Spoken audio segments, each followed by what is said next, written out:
Yes guys, we are here now near to the PLC. We will look closer to the PLC. Yeah, the same PLC, Moeller EC719 DCRC. We're going to talk about interface. For this PLC, we have two interfaces, the display and buttons plus the navigation key. First, I'm going to discuss about the display. So display is showing the day and the time. Little I there, no? There's a capital I, and a run mode or word run. So and a small dots on top and a small dots in the bottom. First, small dots represent the inputs. Since these dots are 12 dots, it represents the 12 inputs for this PLC. At the bottom, there is 8 dots, which represent the 8 outputs. But the configuration of this mini PLC, it has only 1, 2, 3, 4, 5, 6 outputs. Okay, the I, which stands for the input, but in the output there is no letter O. It is assumed that the bottom is for the outputs. As we can see when we'll try to simulate now. Of course, there is a day and the time. If you press Alt, it will alternately go to the date, which is August 13, 2021. If you press again the Alt, it will go back to the day and the time. So this display is also very helpful in monitoring the input and the outputs. For example, since there is already program in the inside the PLC, if I'm going to press the input 1, input 1, input 2, input 3, input 4. If I'm going to press the input 1,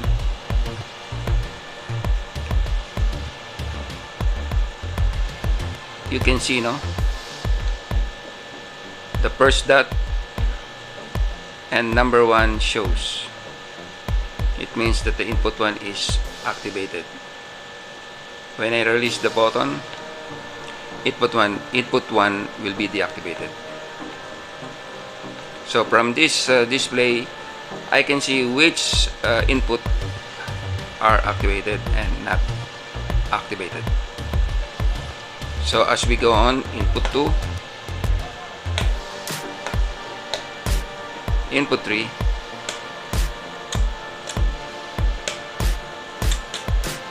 and input 4.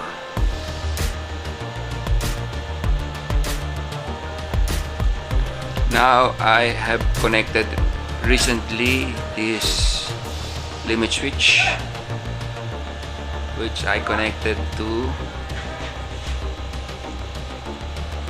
input 5. Let us see if I'm going to activate this limit switch, which input will be activated. 5.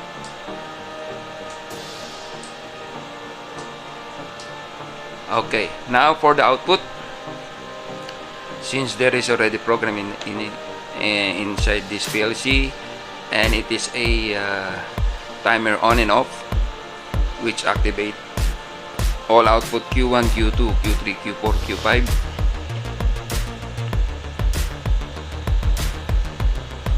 Q5 and Q6, and I also include in the program Q7 and Q8, so all will be activated. So when I press input 3, timer on and off will activate, and you can see output 1 to 8 are activated on and off.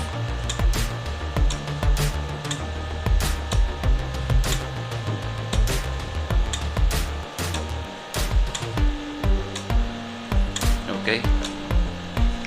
Now for the second interface, the button.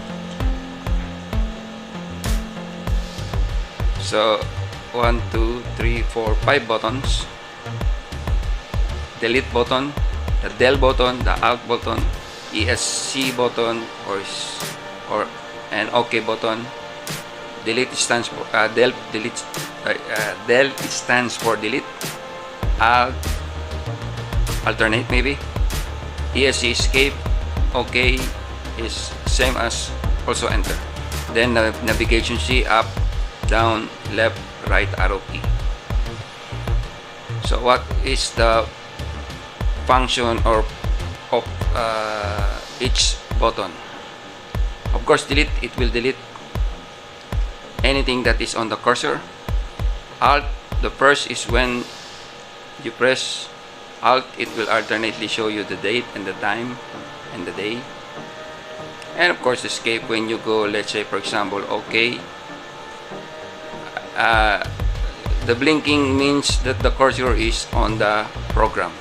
If you press down arrow key, the blinking will move to stop run. So that is the position of the cursor, parameters, so on and so forth. So when I go up, it will go to the program. Now I want to go inside the program. I will just press OK.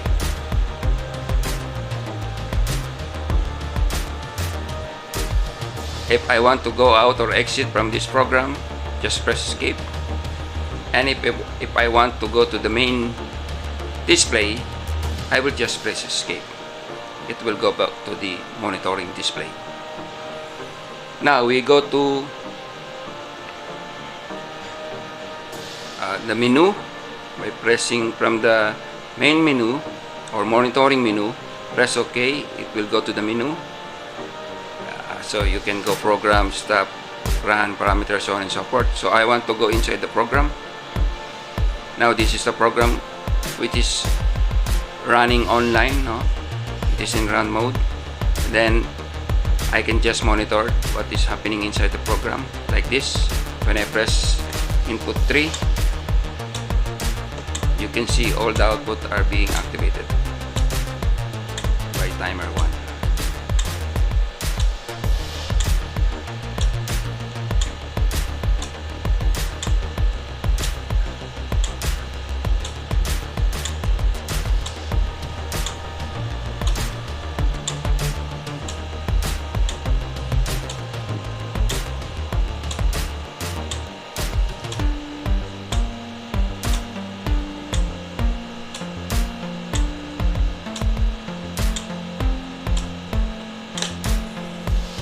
Now, what else? Okay, I have to discuss the delete button and the alt button. This is useful when we are in program mode, in which I will go now to the program mode. I will stop the program. Now stop as check. It means it is in the program mode. I will go back to the program. Press OK. I want to go to inside to the program, press OK again. Now, if I want to delete input 3, I'll just press delete button, and the whole rung input 3 will be deleted as well as the line.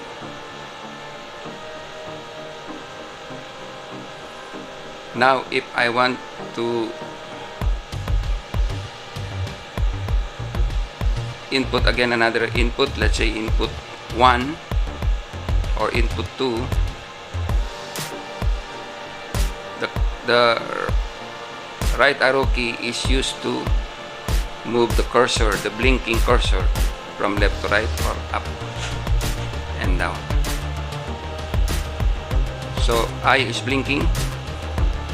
I can change it to internal relay and output, so on and so forth, by pressing up and down arrow key.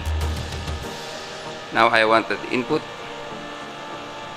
and if I want input 2, I just press the right arrow key so that the blinking cursor will move to the numerical value.